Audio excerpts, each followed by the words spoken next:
في المغرب عندي نفس اهداف المغرب، يختلف معكم عندي نفس الاهداف نتاع المغرب. بشنو؟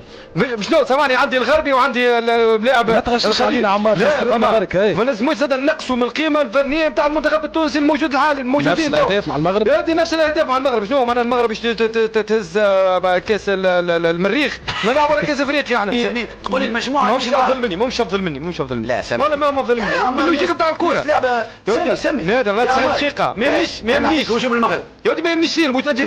تحكي لي على لاعبيه فردا انا ما نحكيش على فردا. المجموعه كي تبدا وانت تعرف انه المجموعه خير من اللاعبيه فردا. يا ودي الفرد الفرد تحت فيها تاع المغرب فاتت واش يصير عاشوا على وهام هذاك قبل ونحن شديناه المحللين وانتصبوا المغرب وفات المغرب ساي نشوفوا في الكوبا كيف يصير.